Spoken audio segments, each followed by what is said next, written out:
Hey everyone, it's Susan Pierce Thompson and welcome to the weekly vlog. It is the day before Thanksgiving in America. If you're not American, that's okay. This vlog is about gratitude, and that applies whether you're celebrating American Thanksgiving or not.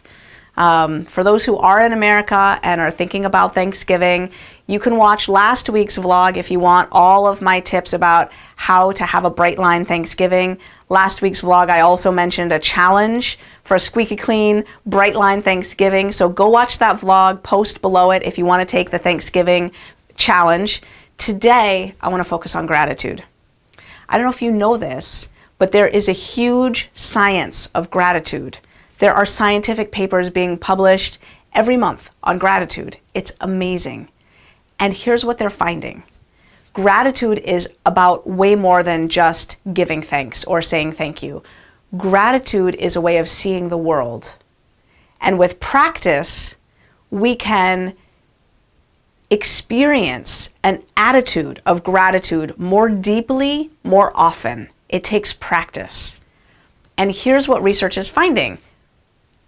People who are more grateful get sick less often. They exercise more. They get better sleep for longer on average. They're 25% happier. They're 20% more generous with their time and with their money.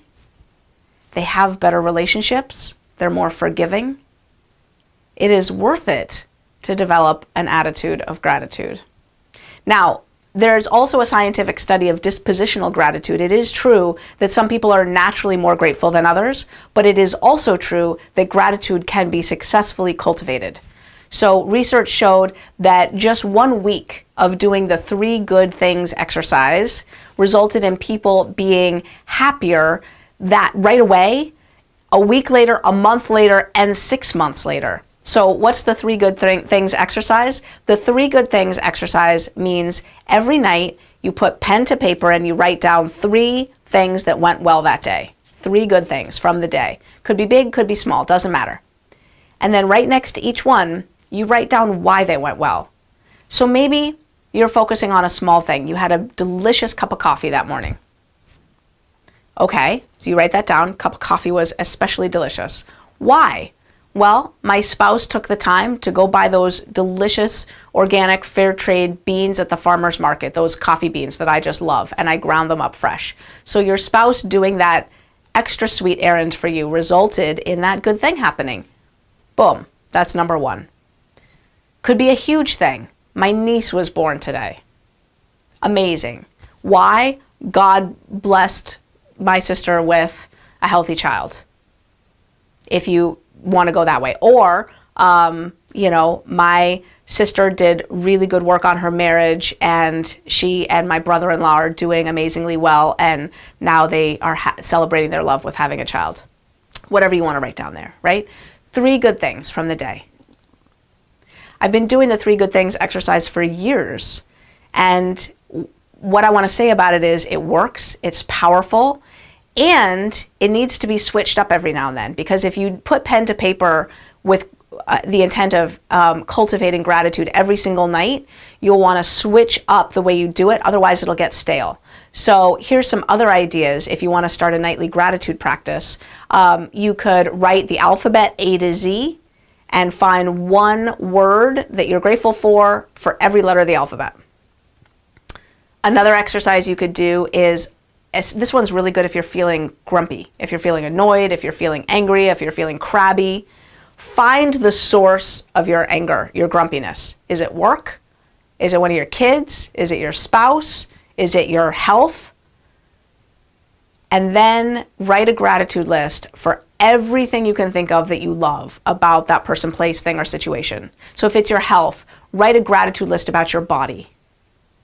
I get that your body's not working for you in some ways, but in some ways it is. Write all the things that you love about your body. How you can stand, how you can walk, how your arms are long enough to reach things off the top shelf, how everything you can think of, how good it feels to take a brisk walk and breathe air into your lungs, all of the things that you love about your body, how you have eyesight, you can read, whatever it is that you love about your body. If it's your spouse that you're mad at, write a gratitude list, everything you love about them. So this is my invitation to you as we wrap up 2016 and move into a new year, is I invite you to think about cultivating gratitude in your life. And I want to give you one other exercise you could do. This one's incredibly powerful. I used to teach a college course on positive psychology, and the science of gratitude is very much under the umbrella of positive psychology. And I would have my students do this exercise. This exercise, Marty Seligman, who's a professor of psychology at the University of Pennsylvania and the founder of positive psychology, he said this exercise has more power to increase happiness than any other exercise he's ever seen for longer. Just profound spike in well-being, months and months and months and months and months and months after doing this one exercise. You ready? I'm going to tell you about this exercise. Think of somebody who's had a profound positive impact on you and your life, whom you have never properly thanked. Sit down, get some proper stationery, and write them a letter expressing your gratitude for them. Make it detailed. Express what they did and how much it meant to you. Talk about how much they mean to you in your life. Once you've got the letter, call them on the phone, ask if you can see them. Don't tell them why. Meet with them in person, and now this is the important part. Read them the letter, and then give it to them. You must read it out loud to get the full benefit of this exercise. Read them the letter, and then give it to them. That's it. It's called the gratitude visit, and it's the most potent booster of well-being I have ever seen. I have given that assignment to hundreds upon hundreds upon hundreds of students and read their papers reflecting on that experience. There is nothing that I can recommend more to improve and increase your feeling of bliss and well-being on this planet than doing that exercise. Do it more than once. It's amazing. Try it. So the bottom line here is that there are things that we can do to cultivate an attitude of gratitude. If you want to just do one tiny thing, just dedicate 15 minutes to gratitude.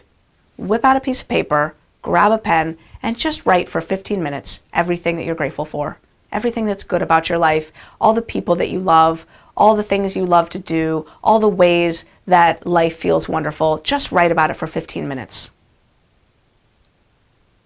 And have a wonderful Thanksgiving tomorrow. That is the weekly vlog. If you have something you want me to address in the weekly vlog, send it in. I'm at susan@brightlineeating.com. I'll see you next week.